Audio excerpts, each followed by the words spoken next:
if I'm getting calf tightness in one location on my calf, like a little lump or a little muscle knot, um, are calf raises going to be effective to help kind of alleviate that tightness? So I think the first thing or first question to answer is why is your calf tight in the first place, and why is it tight in a particular spot? And the answer to that is we don't know all the reasons behind it. What I would say, the best argument is probably that the brain is causing tightness in that area because likely it's protecting that area. Now, the reasons for that could be a lack of strength, they could be a lack of mobility. There's a lot of different things going on. But we do know that to fix this, calf raises in a lot of cases are going to be a good go-to. Now, the main thing that people get wrong with calf raises is they don't train them like other leg muscles. So they train them too frequently and they train them too light. And actually, when you're running, the calves take up to about 10 times body weight in terms of force. So you actually need to train your calves in a much lower rep range and less frequently. So at the moment, for example, I would train my calves twice a week, and I would do a straight knee variation where you've got a straight leg, 3 sets of anywhere from 5 to 8 reps, and then I would do a bent knee variation, same thing, 3 sets of 5 to 8 reps. You would definitely get stronger and bigger calves doing this, and you'll also sort out a lot of tightness in that area. Again, this is going to work definitely for you, but in a lot of cases, it does help people with tight calves. So hopefully that answers that fairly clearly. Train your calves heavier, less frequently, and also when you're doing them, just make sure you're going through a full range of motion. So make sure you're pausing at the bottom of your calf raise and then nice and controlled all the way to the top, pausing there, and then make sure you're going heavy enough on those. The next question is to do with knee caving when squatting. So this was from a client on WhatsApp this week. Is my knees caving slightly when I'm squatting? Is this bad or harmful? Is this going to, make my knee pain worse? So this is like probably one of the biggest myths I see on Instagram and on the internet, is that knee cave is bad. And you want to think of this a little bit like the whole thing with nutrition now that's been debunked about good and bad foods. There's no such thing as good and bad foods. You just have different foods and they have different amounts of calories and nutrients. And the same thing here with knee cave. If you demonize a movement, so knee cave, and you never train this, the problem with this is number one, you don't do it in the gym. And then number two, when you're walking around day to day and you're doing daily activities, you never let your knees cave in.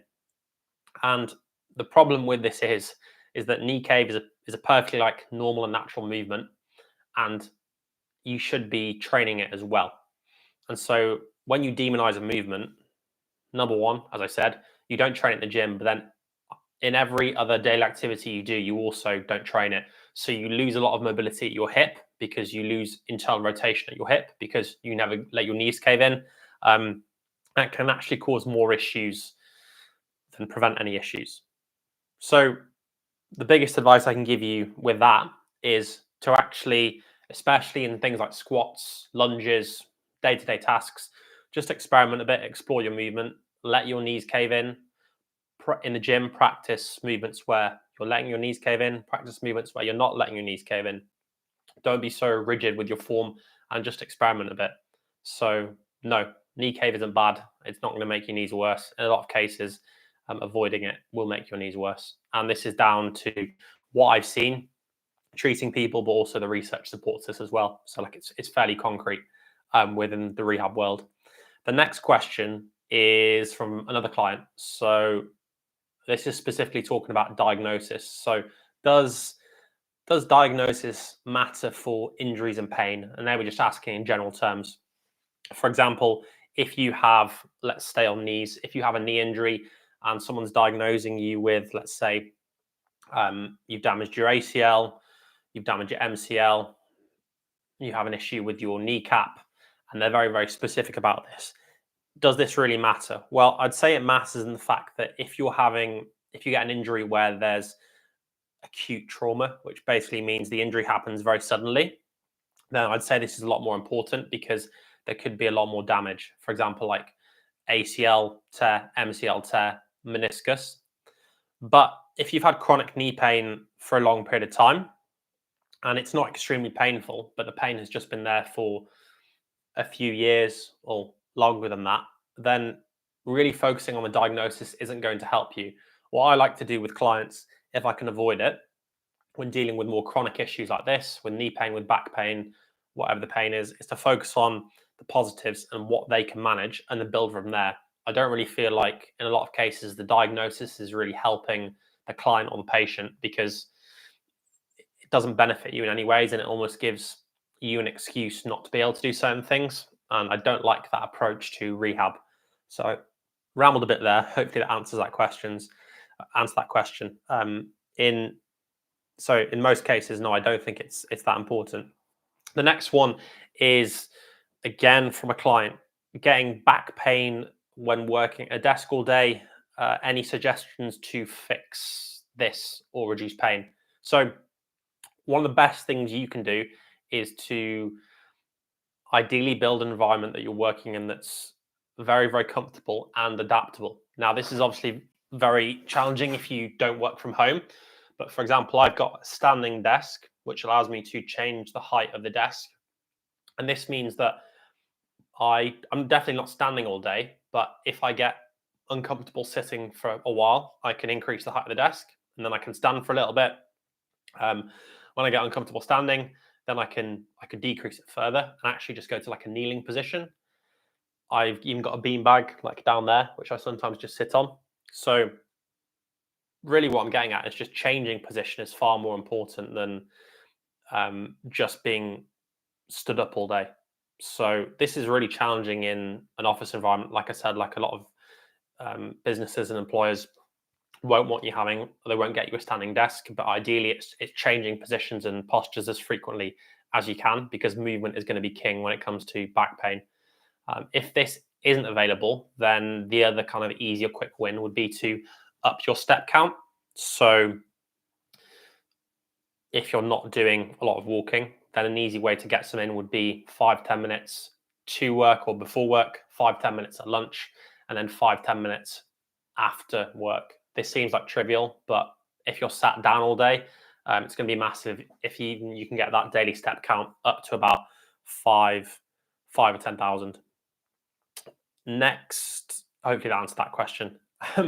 Next question. Again, this was another client. They were going to book in to see me in person, but they were going to get an MRI scan on their back before seeing me because they felt like this was important.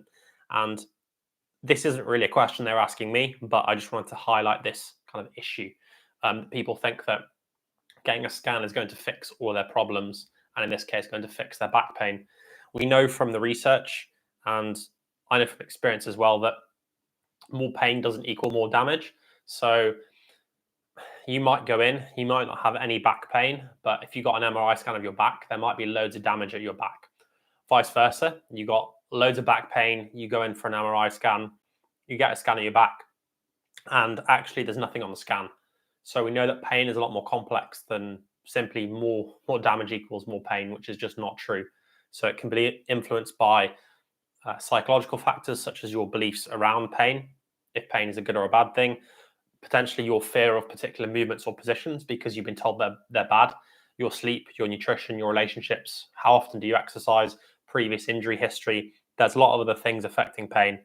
And I actually saw quite a recent bit of research as well that having an unnecessary MRI scan can delay your rehab by up to 3 to 4 months.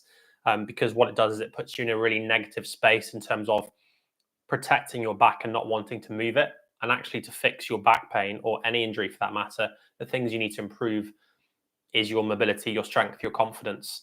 And to do that, you need to get the area moving and get it stronger. The last question.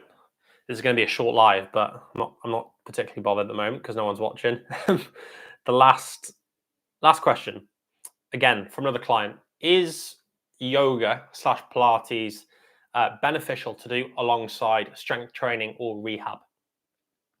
So I think from a social point of view, if you really enjoy going to yoga or Pilates and you find it fun or you enjoy it and it relaxes you, I think that's great. But there's a but here. But from a mobility point of view, I think there's more effective things you can be doing if you're purely going to it just to improve your mobility and your performance. I feel like you could get much better bang for your buck just spending 5 minutes warming up in a session, doing some targeted mobility, and actually just getting more steps in daily and weekly. I feel like that would give you much better bang for your mobility and general health. But obviously, if you're doing it for a social thing, there's absolutely no issue with that.